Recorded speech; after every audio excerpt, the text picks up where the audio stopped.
Typing coaching centre में विजय का पहला दिन था। वह अपनी सीट पर बैठा टाइप सीखने के लिए नियम वाली पुस्तिका पढ़ रहा था। तभी उसकी निगाह अपने केबिन के गेट की तरफ गई। कजरारे नयनों वाली एक सांवली लड़की उसकी केबिन में आ रही थी। टाइपराइटर को ठीक किया और टाइप करने में मशगूल हो गई। विजय का मन टाइप करने में नहीं लगा। वह किसी भी हालत में लड़की से बातें करना चाह रहा था। वह टाइपराइटर पर कागज लगाकर बैठ गया और लड़की को देखने लगा। लड़की की अंगुलियां टाइपराइटर के कीबोर्ड पर ऐसे पड़ रही थी जैसे हारमोनियम बजा रही हो। टाइप सीखने ऐसे सीखोगे? लड़की के स्वर में तल्खी बरकरार थी। मेरा आज पहला दिन है, इसलिए मेरी समझ में कुछ नहीं आ रहा है। आप टाइप कर रही थी तो मैं देखने लगा कि आपकी अंगुलियां कैसे पड़ती हैं कीबोर्ड पर। आपको टाइप करते देखकर लगा मैं भी सीख जाऊंगा। यदि इसी तरह मुझे ही देखते रहे तो आपकी यह मनोकामना कभी पूरी नहीं होगी। लड़की फिर टाइप करने में जुट गई। विजय भी कीबोर्ड देखकर टाइप करने लगा। टाइप करने में उसका मन नहीं लग रहा था। वो बेचैनी सी महसूस कर रहा था। 10 मिनट बाद ही उसने टाइपराइटर का रिबन फंसा दिया। रिबन तो फंसेगा ही जब ध्यान कहीं और होगा। लड़की उसके टाइपराइटर को थोड़ा अपनी ओर खींचकर रिबन ठीक करने लगी। इसी बीच रिबन नीचे गिर गया। वह उसे उठाने के लिए झुकी तो उसके गले से चुन्नी गिर गई। रिबन उठाने के लिए विजय भी झुका था। उसकी निगाह अकस्मात ही लड़की के उरोजों पर चली गई। वह सकपका गया। लोग ठीक हो गया, लड़की ने कहा था। उसकी चेतना लौटी। लड़की फिर टाइप करने में लग गई, लेकिन विजय का मन टाइप में नहीं लगा। वह लड़की से बात करने की ताक में ही लगा रहा। मन नहीं लग रहा है।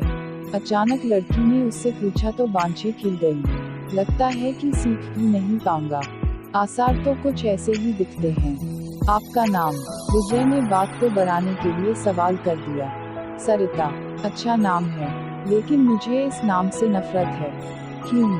कोई एक कारण हो तो बताएं। यह कहते हुए सरिता अपनी सीट से उठी और पस कंधे पर टांगते हुए केबिन से बाहर निकल गई। विजय उसे जाते हुए देखता रहा। उसके जाने के बाद उसने टाइपराइटर पर डाली। टाइपराइटर उसे उदास लगा और दुनिया बदल गई। इसी दिन से विजय हवा में उड़ने लगा। रातों को छत पर घूमने लगा, तारे गिनता और उनसे बातें करता। चांदनी रात में बैठकर कविताएं लिखता।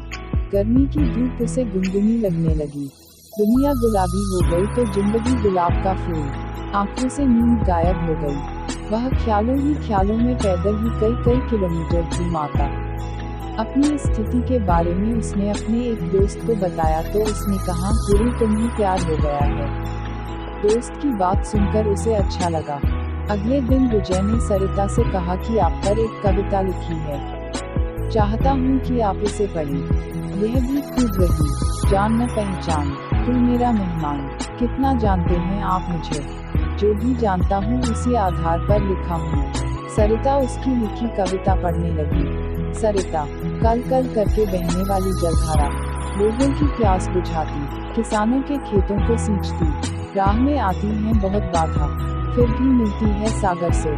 उसके प्रेम में सागर साहिल पर पटकता है सिर। उनके प्रेम की प्रगाढ़ता का प्रमाण। पूर्णमासी की रात में उठने वाला ज्वार भाटा। सरिता है तो सागर है। सरिता के बिना रेगिस्तान हो जाएगा सागर। सागर के प्रेम में सरिता लांघती है पहाड़ पठार और मानव निर्मित बाधाओं को। कविता के नीचे उसने विजय की जगह सागर लिखा था। सरिता ने उसे देखा और कागज विजय की तरफ बढ़ा दिया। विजय ने कहा कि मैं चाहता हूँ कि आप इसे टाइप कर दें। इसे छपने के लिए भेजना है। सरिता कुछ नहीं बोली, कागज को सामने रखकर टाइप करने लगी। विजय उसे देखता रहा। इस बात का आभास सरिता को भी था कि विजय उसे ही देख रहा है, लेकिन उसने कोई विरोध करने के बजाय पूछा कि आप कवि हैं? बनने की कोशिश कर रहा हूँ। कवि भगोड़े होते हैं, सरिता ने उसकी ओर देखते हुए कहा। उसकी इस टिप्पणी से विजय सकपका गया। कवि अपने सुख के लिए कविता रचता है। रचते समय वह कविता के बारे में सोचता है। उसके बाद वह कविता को उसके हाल पर छोड़ देता है।